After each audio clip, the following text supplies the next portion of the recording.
Holy shit, guys. What did we do? How did we get to this point? This wasn't the plan. 500,000 subscribers. It's like 500,000.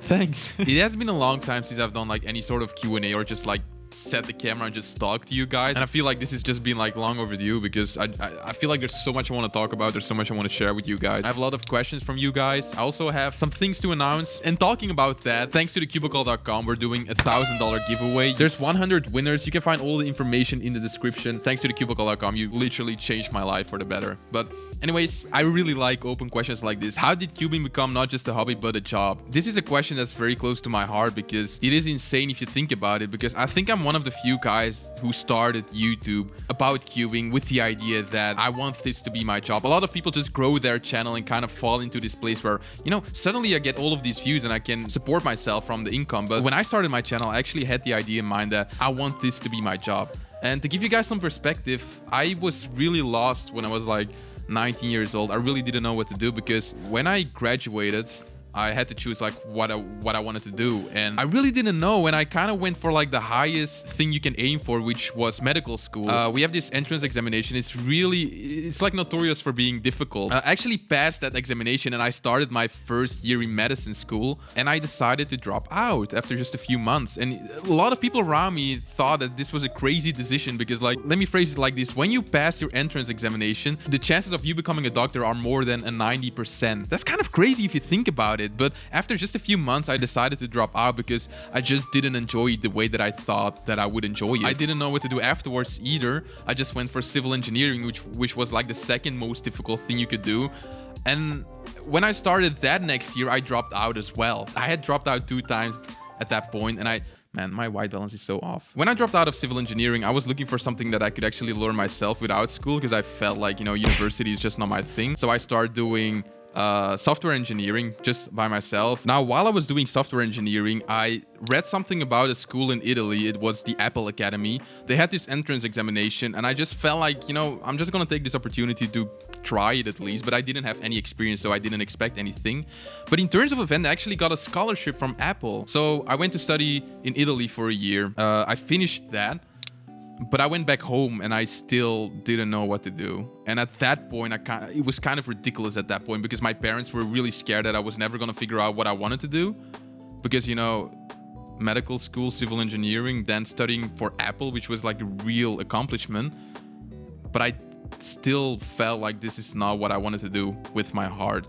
So at that point, I kind of was thinking about what is something that I've always enjoyed, something that if I can think of my dream job right now, what would that be? And whenever I got stressful or whenever I wasn't so sure about stuff or whenever I just wanted to empty my head, I started cubing. I was doing a lot of cubing at that time because it was really difficult for me. I realized, you know, I really enjoy cubing. It has really helped me in my life. It's something special. It's something unique. Whenever I had to talk about something, it was something I was really proud of. And at that time, I think JPerm started growing his channel. I'm not sure what the amount of subscribers he had at that point. Probably a bit over 100,000. But I think he was probably the only cubing channel at that point that was probably big enough to make it into a job. But I was like, you know, if he can do it, there's actually a chance that it might be something. And then August 26, 2019, I recorded my first video, which I think I took about 3 weeks to edit into my first video.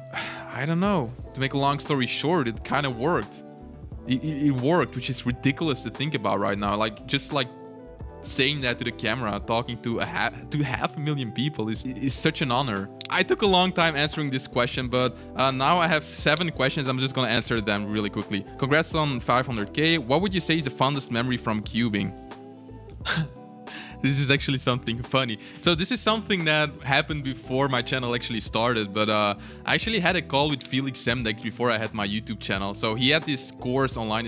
It's called Cube Skills. I was like a premium member over there. I remember sending him a mail actually to ask him like, oh, you want to have a quick chat and we just can talk about cubing? I had some questions for him and he was like, yeah, sure, let's do it. And I didn't expect that at all, and we actually had a chat for like an hour. My English back then was so bad. I remember it was so embarrassing. Like, he was my hero. We chat together. It's a really cool memory.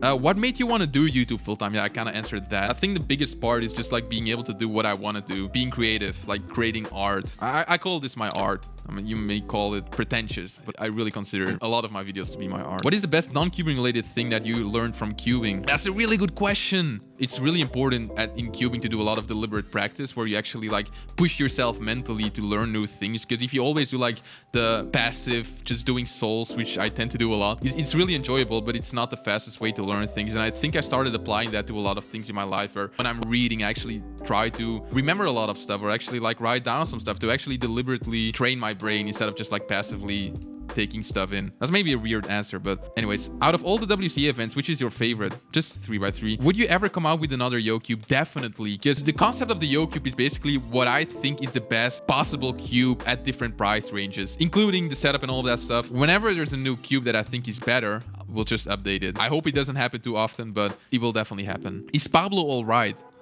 Physically, he's all right. Mentally, he's not so good. And most importantly, can you get another cat to give Chess some more company? Actually, me and my girlfriend have been thinking about it, but it's probably not gonna happen because we live in an apartment, and whenever I go away, let's say to a competition for a long time, or just on a vacation, I bring my cat to my mom, and I don't think she will like if I just start bringing a bunch of animals, so it's probably not gonna happen. I have a lot of people that actually ask me this for a reason.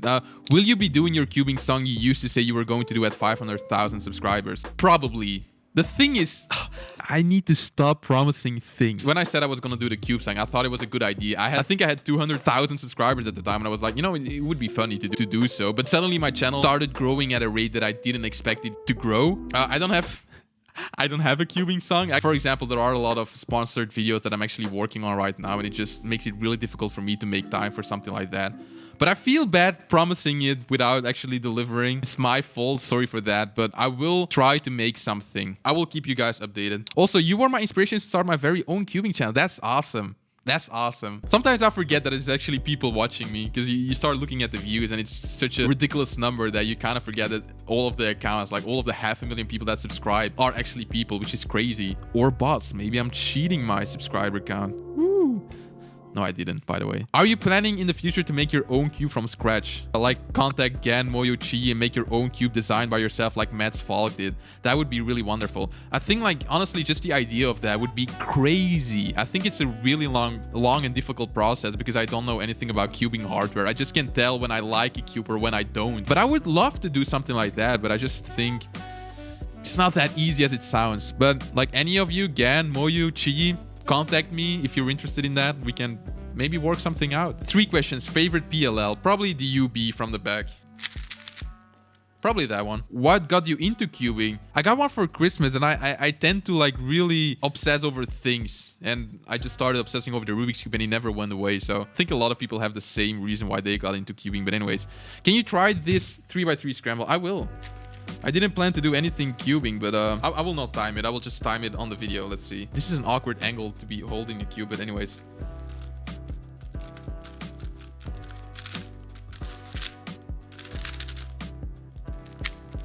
That A-perm was so bad, but I think that was...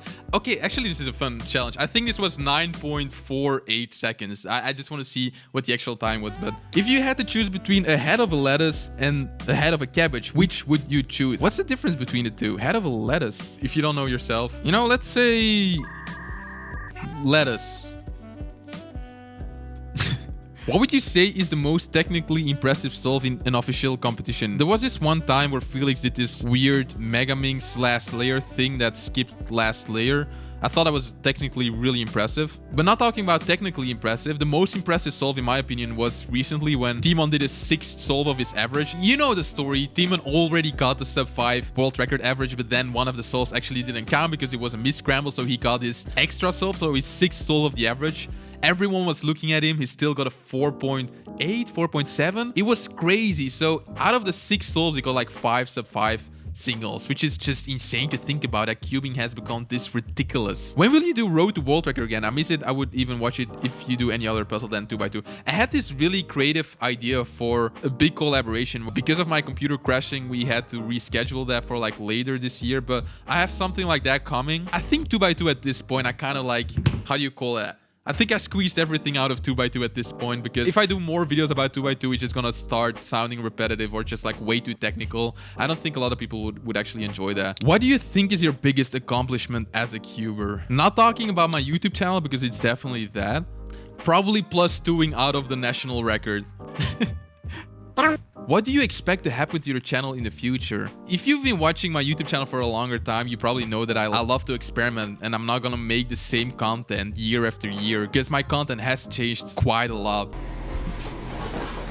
Yo. I'm open to actually start working with more people, like having an editor and really taking it to levels that I never imagined. I think I'm gonna experiment a lot with shorter content, not necessarily just shorts, because I have done a lot of very successful shorts, but also just like having videos that are just shorter, like maybe a few minutes, because I do enjoy that. Just the idea of having a video finished in just 2 days instead of a full week, because if your video doesn't work, it's like, who cares? I just start working on a new video. But just imagine like you working on a full video for like a week or even weeks and then no one watches it. It kind of hurts. Would you rather have 1 million subscribers or $500,000? It depends. If you have 1 million active subscribers, it's probably not going to be too difficult to get like $500,000. But if they're all inactive, or if you just upload shorts, it's going to be pretty difficult. So I'll just take $500,000. I will get to the 1 million subscribers anyway, so I can have both. Do you come up with a schedule for your videos? No, I always freestyle whatever I feel like doing. I try to actually have a schedule where I do like a video and a short a week, but I feel like that's just not the way that I work. I just do what I enjoy doing, and usually it starts with an idea. Sometimes I start writing stuff down. Sometimes I just press record an hour after I have an idea. I just start working and it becomes more and more and more. Then it slowly becomes a video, and once it's done, I'm like, yeah, there's my video. I have made so many videos that it usually works out. So what editing software do you use? I use Final Cut Pro. Yeah. Have you ever felt like quitting cubing? And if so, what motivates you to keep going? Let's just talk about my YouTube channel. I have actually thought about quitting my YouTube channel like a lot of times. But whenever I decided to not quit my YouTube channel, it always exponentially grew more. I decided not to quit. I upload a few videos. One of them blows up. It always happened. I don't think I will ever stop cubing. Not even when I'm like really old. I will probably just be this grandpa that still has his cube with him, which is pretty funny if you think about it. What do you think cubing is gonna look like in 10 years or so? I think that the cubing community is gonna grow a lot. Like when I started my channel, the cubing community wasn't nearly as big as it is right now. I think because it has grown more people will get exposed to it and actually realize how unique this community is. Probably unique, and a lot of people like being unique, like including myself, and it's a really unique hobby. It's a really positive hobby as well, because I feel like a lot of parents would rather have their children play with the Rubik's Cube than just sit in front of a screen the entire day. So, and I think another important thing is that, for example, India is getting more online. A lot of people are getting access to internet in India, and there are just like so many Indian people. So I think the Indian market for cubing is just gonna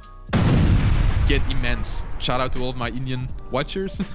But another thing is, I think smart cubes are gonna be the norm, because there's a lot of things that can still improve. The GAN Cube Station app it's still shit, but the hardware is getting really, really good, because when I'm using my i3, it doesn't mess up. Man, I need some. I normally don't talk that much. I think there's so much potential for smart cubes. So if I were any cube company, I would just like invest all of my research into smart cubes. Where can I buy your cube? Thecubicle.com. Use discount code CubeHead for huge discount. How old are you? I'm 25 right now. What's your favorite event except for 3x3? 2x2?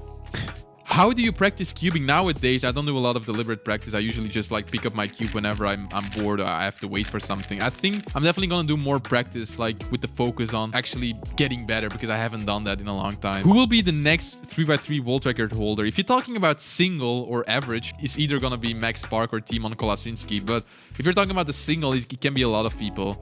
Like Maddie Triang Chu. I still don't know how to pronounce that name. Sorry for that. There's a lot of people that can actually get that. Patrick Pons. Like if any of the top 10 cubers are really lucky, they can get the world record single. I think most likely it's gonna be I'm gonna say Max Spark. He got a 3.6 single, right? So that's really close. What's another hobby other than cubing? Like if we're talking about just another hobby, not my favorite hobby, just look at the background. I used to do this more often, but I like just enjoying whiskey, which is like kind of unusual because I make cubing content. Like, why would I drink whiskey? It's just like for the taste of it. I kind of like the experiencing tastes that you never experienced before. It's just like training your, how do you call that? Your tongue senses. I like whiskey. I like collecting whiskey, but I usually don't get drunk, guys. Like, don't think of me as someone who drinks a lot. I just like experimenting with whiskey. That's a hobby, right? Is drinking a hobby? I don't know. You get $1 million, but you can never cube again. Would you take it? $1 million is a lot. I don't think I will do it. Oh man, that was so impolite, but it's the code, guys. I don't think I would do it because, like, let's say if I cannot cube anymore, I cannot keep doing my YouTube channel and all the other ideas I have for cubing. So I think eventually, like, not to be arrogant or anything, I think eventually cubing might make me more than $1 million. What is your biggest fear? Ooh. If we're just talking about YouTube, because I feel like I have to talk about my channel. I think like one of my fears is still that the platform will change so much that I become like irrelevant. Because like if you think about it, like you want to be successful on YouTube, but once you get to the point where you can actually do what you want to do and you've been doing good for yourself, like it becomes really scary because it can all go away, you know. And I sometimes deal with the thought of like, you know, do I get to enjoy it or do I save everything? Saving is probably like the smart choice, but it's like I'm still young and I kind of want to enjoy it as well. So you always have this fear in your head that you're doing the wrong thing. It's still a very scary thing because it's like so abstract, the idea that you get income from millions of people watching you, and I don't have much to fall back to. Like, remember the story from the beginning? I started 3 things. I didn't do anything with them. So it's like, this is all I can do. It's all I can do, cubing and YouTube. So I just hope that I have a few more years left. When I started YouTube, it was probably J-Perm. I think without him, I would have never started my YouTube channel, which is kind of like crazy because a lot of people think that I have something against him, which is it has never been the case. And I feel kind of sad that people actually think that, because like he showed me that you can actually grow a community, you can actually grow a big YouTube channel. Let's do one more because I've been filming for more than 40 minutes. Kind of interesting because I don't know how long this video is at this point. Let's do a silly one. How does the cubicle feel about you throwing their cubes? So I just texted that to Phil, like, oh, can you answer this? And he's like, oh, LMAO, it's your property. You can do whatever you want to do with it. Talking about that. Can you hear that, guys? It has a magnet loose. So you know what that means?